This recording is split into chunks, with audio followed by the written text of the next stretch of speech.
ओम शांति। अॼु जी मुंहिंजी तारीख़ आहे 20/11/2023। अॼु मिठा मिठा बाप दादा चवनि था, मीठे मीठे ॿार एवर हेल्दी एवर वेल्दी ठहिण लाइ तव्हां हाणे डायरेक्ट पंहिंजो तन मन धन इंश्योर करो। हिन समय ई इहो बेहद जो इंश्योरेंस थींदो आहे। एवर हेल्दी ऐं एवर वेल्दी ठहिण लाइ असांखे पंहिंजो तन मन धन सभु इंश्योर करणो पवंदो। हिन समय ई बेहद जो इंश्योरेंस थींदो आहे। प्रश्न, आपस में हिक ॿिए खे कहिड़ी स्मृति ॾियारदे उन्नति खे पाइणो आहे? उत्तर आहे, हिक ॿिए खे स्मृति ॾियारियो कि हाणे नाटक पूरो थियो, हाणे असांखे घर वापसि हलणो आहे। अनेक बार ये पाठ असां वॼायो आहे, 84 जन्म पूरा कया आहिनि। हाणे ये शरीर रूपी वस्त्र उतारे असांखे घर हलणो आहे। यही आहे त रूहानी सोशल वर्कर्स जी सेवा। ये असांजी सेवा आहे, हिक ॿिए खे ॿुधायो कि हाणे हिन सृष्टि खां, हिन नर्क खां पोइ स्वर्ग अचण वारो आहे। हुन खां पहिरियों असां पहिरियों पंहिंजे घर वेंदासीं, पोइ नई दुनिया स्वर्ग में ईंदासीं। तव्हां रूहानी सोशल वर्कर सभिनि खे यही संदेश ॾींदा रहो कि देर सही देर जी सभु संबंधनि खे भुलिजी हिकु बाप ऐं घर खे यादि करो। गीता छॾे बि ॾियो आकाश सिंहासन। ओम शांति। जिते गीता जी पाठशालायूं हूंदियूं आहिनि, हुते अक्सर करके ये गीत ॻाईंदा आहिनि। छॾे बि ॾे आकाश सिंहासन। गीता ॿुधाइण वारा पहिरियों ये श्लोक ॻाईंदा आहिनि। ये ॼाणदा त न आहिनि कि कंहिंखे सॾु था करूं। हिन समय धर्म जी ग्लानी आहे। पहिरियों प्रार्थना, पोइ उहा रिस्पॉन्स कंदा आहिनि कि अचो। पोइ वरी खां अची करे गीता जो ज्ञान ॿुधायो, छो जी पाप ॾाढो वधी वियो आहे। गीता ॿुधाइण वारा बि पहिरियों इहे गीत ॻाईंदा आहिनि कि मथां खां हेठि अचो, परंतु ॼाणदा न आहिनि। पोइ उहे रिस्पॉन्स कंदा आहिनि कि हा, जॾहिं भारत जा, पोइ बाबा रिस्पॉन्स कंदा आहिनि कि जॾहिं भारत जा माण्हू पाप आत्मायूं दुखी थी वेंदियूं, धर्म जी ग्लानी थी वेंदी, तॾहिं मां ईंदो। गीता में लिखियलु आहे न, धर्म जी ग्लानी थींदी तॾहिं मां ईंदो। स्वरूप बदिलणो पए, ज़रूर मनुष्य तन में अचणो पए न। रूप त सभी आत्मायूं बदलदियूं आहिनि। तव्हां आत्मायूं असल निराकार आहियो, पोइ हिते अची करे साकारी ठहींदा आहियो, मनुष्य कहलाईंदा आहियो न। हाणे मनुष्य पापात्मा पतित आहे, त मूंखे बि पंहिंजो रूप ओड़ो रचणो पए, मूंखे बि साकार दुनिया में अचणो पए। जीअं तव्हां निराकार खां साकारी ठहिया आहियो, मूंखे बि ठहिणो पए। बाबा चवनि था, हिन पतित दुनिया में त श्री कृष्ण अची न सघे, उहो त स्वर्ग जो मालिक आहे न। सम्झंदा आहिनि श्री कृष्ण गीता ॿुधाई, परंतु श्री कृष्ण त पतित दुनिया में अची न सघे न। हुनजो नाम रूप देश काल एक्ट सभु बिल्कुलु अलॻि आहे।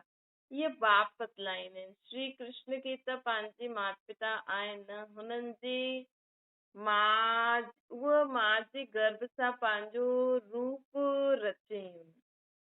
श्री कृष्ण मां जे गर्भ सां पंहिंजो अहिड़ो रूप, उनजी मां जे गर्भ सां पंहिंजो रूप रचयईं, मतिलबु हुनजो शरीर मां जे गर्भ सां ठहियलु आहे। मां त गर्भ में न ईंदो आहे न, मूंखे रथ त ज़रूर खपे न। मां इन्हनि जे ॾाढे जन्मनि जे अंत जे जन्म में प्रवेश कंदो आहे।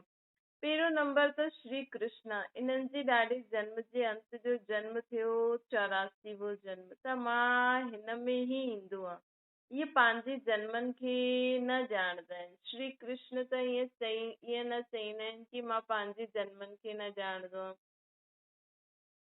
त उहो त न चई सघंदा। इहे त अंत जन्म में जॾहिं शिव बाबा ब्रह्मा जे तन में ईंदा आहिनि, जॾहिं श्री कृष्ण जो 84वो जन्म हूंदो आहे, त हिन में ईंदा आहिनि। तॾहिं शिव बाबा चईंदा आहिनि कि इहे पंहिंजे जन्मनि खे न ॼाणदो आहे। भॻवान चईंदा आहिनि जंहिंमें मां प्रवेश कयो उहो पंहिंजे जन्मनि खे न ॼाणदो आहे, मां ॼाणदो आहे। श्री कृष्ण त राजधानी जो मालिक हुयो। सतयुग में आहे सूर्यवंशी राज्य विष्णुपुरी।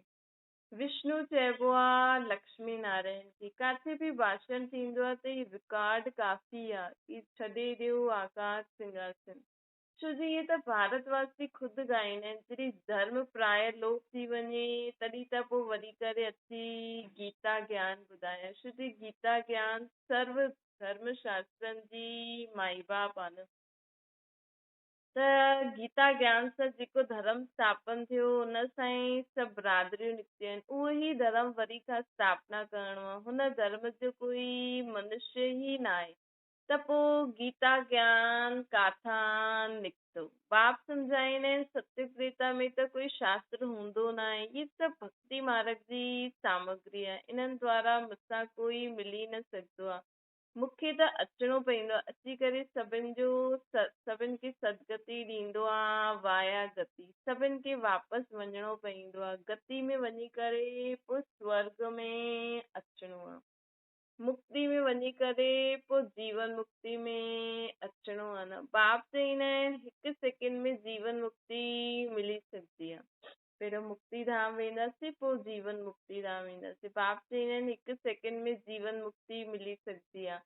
घायल बि आहे न, ग्रस्त व्यवहार में रहंदे हिकु सेकेंड में जीवन मुक्ति अर्थात दुख रहित ठहो। सन्यासी त जीवन मुक्त ठाहे न सघनि, उहे त जीवन मुक्ति खे मञदा ई न आहिनि सन्यासी। इन सन्यासियुनि जो धर्म सत्युग में त हूंदो ई न, इन सन्यासियुनि जो धर्म सत्युग में त हूंदो ई न। सन्यास धर्म त पोइ ईंदो आहे, इस्लामी बौद्धी आदि इहे सभु सत्युग में न ईंदा। हाणे ॿिया सभु धर्म आहिनि, बाक़ी पंहिंजो देवी देवता धर्म आहे न, उहो धर्म जा माण्हू आहिनि, लेकिन असां पंहिंजे धर्म खे भुलिजी आहियूं, पंहिंजे धर्म जे नियम मर्यादा खे पालन नथा करे सघूं। उहे सभु ॿिया धर्म में हली विया आहिनि, पंहिंजे धर्म जो पतो ई न आहे। कोई बि पंहिंजे धर्म खे कोई बि पंहिंजे खे देवता धर्म जो मञंदो ई न आहे। जय हिंद चईंदा आहिनि, भारत जी जय, भारत जी खय अर्थात हार कॾहिं थींदी आहे इहो कोई थोरी ॼाणंदो आहे। भारत जी जय तॾहिं थींदी आहे जॾहिं राज्य भाग्य मिलंदो आहे, जॾहिं पुराणी दुनिया जो विनाश थींदो आहे न। खय कंदो आहे अर्थात हाराईंदो आहे रावण, जय कंदा आहिनि परमात्मा राम, जय भारत चईंदा आहिनि, जय हिंद न।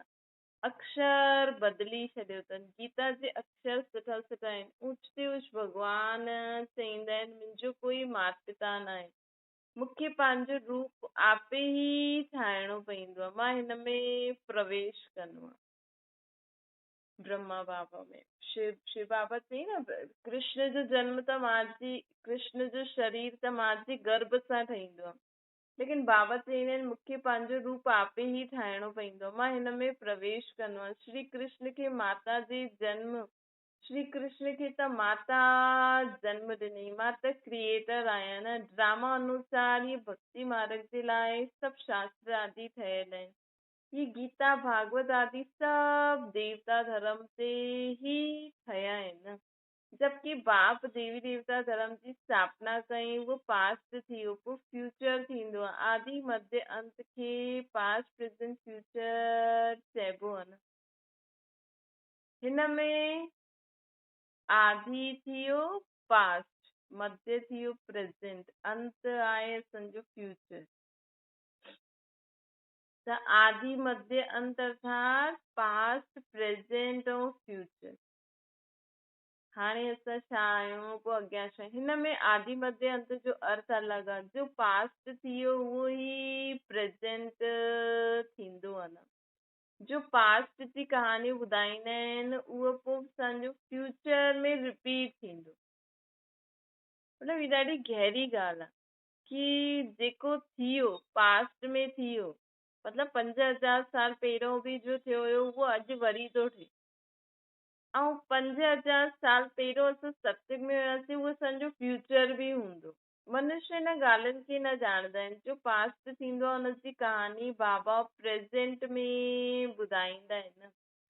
पोइ फ्यूचर में रिपीट करिणो आहे, मतिलबु पास्ट में असां सत्युग में हुयासीं, हाणे बाबा असांखे उहे ॻाल्हियूं ॿुधाइनि था, वापसि सत्युग अचण वारो, त असांजो फ्यूचर उहो ई आहे न। ॾाढी वॾी सम्झण जी ॻाल्हि आहे, वॾी रिफाइन बुद्धि खपे। किथे बि तव्हांखे सॾु कंदा आहिनि त भाषण ॿारनि खे करिणो पए। सन शोस फादर आहे न। ॿार बताईंदा आहिनि असांजो बाप केरु आहे, फादर त ज़रूर खपे, न त वरिसो कीअं वठंदासीं, वरिसो कंहिंखां वठंदासीं। तव्हां त ॾाढा ऊच ते ऊच आहियो, परंतु इन वॾे माण्हुनि खे बि मान ॾियणो पवंदो आहे। तव्हांखे सभिनि खे बाप जो परिचय ॾियणो आहे। सभु गॉड फादर खे पुकारंदा आहिनि, प्रार्थना कंदा आहिनि, हे गॉड फादर अचो, लेकिन उहो केरु आहे?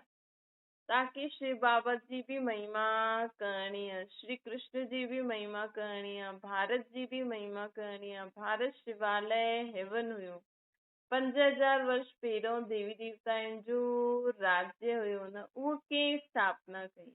ज़रूर उच ते उच भगवान ई कई हुई न। उच ते उच निराकार परमपिता उचते उच निराकार परमपिता परमात्मा शिवाय नमः चइबो आहे न। शिव जयंती भारतवासी मनाईंदा आहिनि, परंतु शिव कॾहिं पधारा हुया ये कंहिंखे बि पतो न आहे। ज़रूर हेवन सां पहिरियों संगम ते ई आया हूंदा शिव बाबा। शिव जयंती मनाईंदा आहिनि त शिव बाबा कॾहिं आया? ज़रूर हेल ऐं हेवन जे विच में आया हूंदा संगम ते, ताकि हेवन जी स्थापना करे सघनि।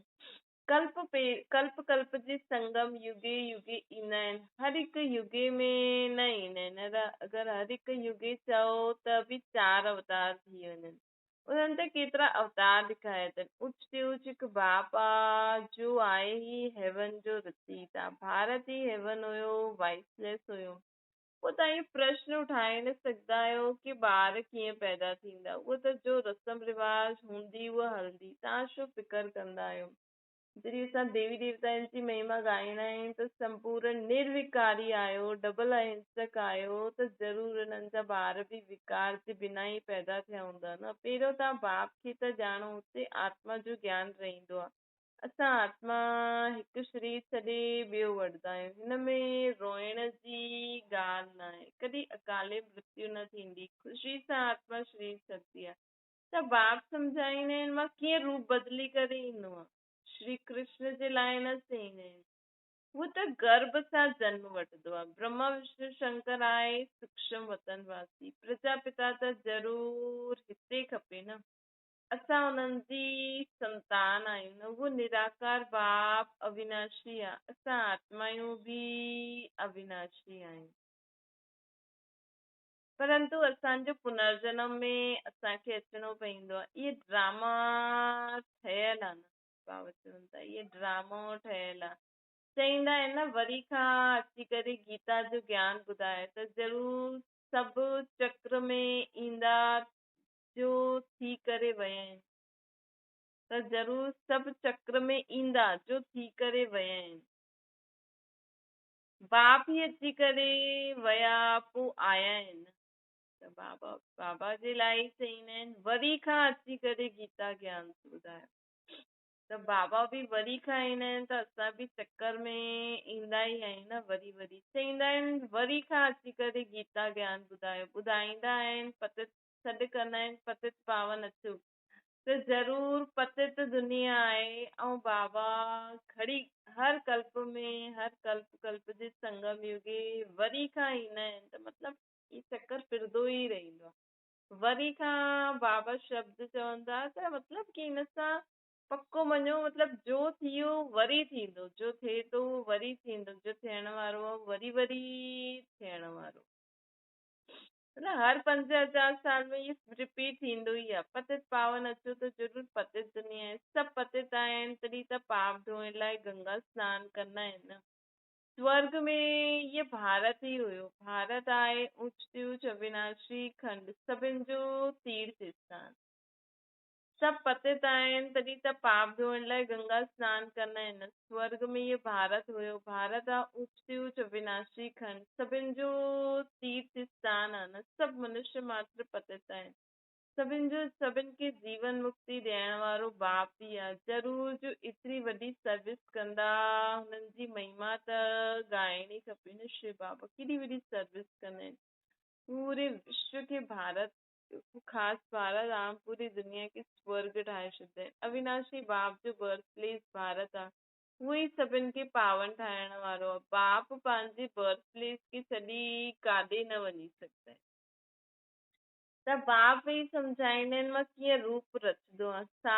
सॼो मदार धारणा ते आहे। धारणा ई आहे तव्हां ॿारनि जो, धारणा ते ई तव्हां ॿारनि जो मर्तबो आहे। सभिनि जी मुरली हिक जहिड़ी थी न सघे। जेतिरी असां धारणा कंदा वेंदासीं ओतिरो असां ॿारनि खे मर्तबो मिलंदो रहंदो। ने बि बाबा चई न, धारणा अनुसार ई महारथी गिणण जाईंदसि, गिनती में ईंदासीं महारथियुनि जी। सभिनि जी मुरली हिक जहिड़ी न थी सघंदी आहे। पर काठ जी मुरली सभु वॼाईंदा आहिनि त बि हिक जहिड़ी न वॼाए सघंदा आहिनि। हर हिक जी एक्ट जो पार्ट अलॻि अलॻि आहे। एतिरी नंढी सी आत्मा में केतिरो पार्ट आहे। परमात्मा बि चईंदा आहिनि असां पाठदारी। जॾहिं धर्म ग्लानी थींदी आहे तॾहिं मां ईंदो आहे। भक्ति मार्ग में बि मां ईंदो आहे। ईश्वर अर्थ दान पुण्य कंदो आहे त ईश्वर ई हुनजो फल ॾींदा आहिनि न। सभु पंहिंजे खे इंश्योर कंदा आहिनि, ॼाणंदा आहिनि हिन जो फल ॿिए जन्म में मिलंदो। तव्हां इंश्योर कंदा आहियो 21 जन्मनि जे लाइ। उहो आहे हद जो इंश्योरेंस इनडायरेक्ट, ऐं इहो आहे बेहद जो इंश्योरेंस। त हाणे असां बेहद जो इंश्योरेंस करूं था, उहो बि डायरेक्ट शिव बाबा खे। तव्हां तन मन धन सां पंहिंजे खे इंश्योर कंदा आहियो, पोइ असांखे अथाह धन मिलंदो। एवर हेल्दी वेल्दी ठही वेंदासीं। तव्हां डायरेक्ट इंश्योर कंदा आहियो। मनुष्य ईश्वर अर्थ दान कंदा आहिनि, सम्झंदा आहिनि ईश्वर ॾींदा। मनुष्य ईश्वर अर्थ दान कंदा आहिनि, सम्झंदा आहिनि ईश्वर ॾींदा। उहो कीअं ईश्वर ॾींदा, उहो कीअं दिलाईंदा आहिनि इहे थोरी सम्झंदा आहिनि। मतिलबु अगरि सोचो बि अगरि भॻवान जी अर्थ करो था त भॻवान ॾींदा आहिनि, लेकिन कीअं दिलाईंदा आहिनि इहे न सम्झंदा आहिनि। मनुष्य सम्झंदा आहिनि जो कुझु मिलंदो आहे ईश्वर ॾींदो आहे। ईश्वर ॿार ॾिनई अथा ॾिनई, पोइ वठी वरितई न। तव्हां सभिनि खे मरणो ज़रूरु आहे, साथ कुझु बि त न वेंदो न, इहे शरीर बि ख़तमु थी वेंदो। इन करे हाणे जो इंश्योर करिणो आहे उहो करो, पोइ 21 जन्म जे लाइ इंश्योर थी वेंदो। न त इंश्योर करे ऐं सर्विस कुझु बि न करो, हिते ई खाईंदा रहो। सर्विस त करणी आहे न, तव्हांजो ख़र्चो बि त हलंदो आहे न। इंश्योर करे ऐं खाईंदा ई रहंदव त मिलंदो कुझु बि न।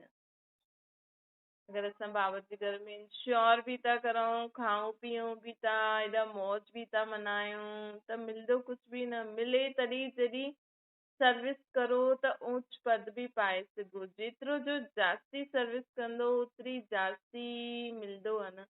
थोरी सर्विस त थोरो मिलंदो। गवर्नमेंट जे सोशल वर्कर बि नंबरवार हूंदा आहिनि, हुननि जे वॾे वॾे हेड्स हूंदा आहिनि। अनेक प्रकार जा सोशल वर्कर्स आहिनि। उहे जिस्मानी, असां आहियूं रूहानी सर्विस ते। हर हिक खे तव्हां यात्री ठाहींदा आहिनि। इहे बाप वटि वञण जी रूहानी यात्रा आहे। बाप चईंदा आहिनि देश से तेज सभु संबंधनि खे ऐं गुरु गोसाई आदि खे छॾो, मामेकम यादि करो। परम पिता परमात्मा निराकार साकार रूप धारण करे सम्झाईंदा आहिनि। चईंदा आहिनि मां लोन वठंदो आहे, प्रकृति जो आधार वठंदो आहे। तव्हां बि नंगा आया आहियो, पोइ वापसि नंगो ई वञिणो आहे। अर्थात अशरीरी आया हुयासीं, अशरीरी वापसि हलणो आहे। सभु धर्म वारनि खे चईंदा आहिनि मौत साम्हूं बीठो आहे, यादव कौरव खलास थी वेंदा, बाक़ी पांडव पोइ अची करे राज्य कंदा न।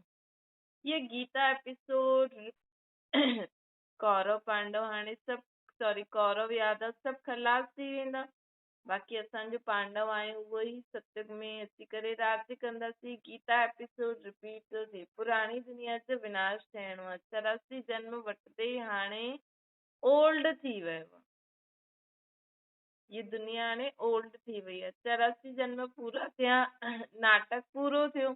हाणे असां सभिनि खे वापसि पंहिंजे घर हलणो आहे।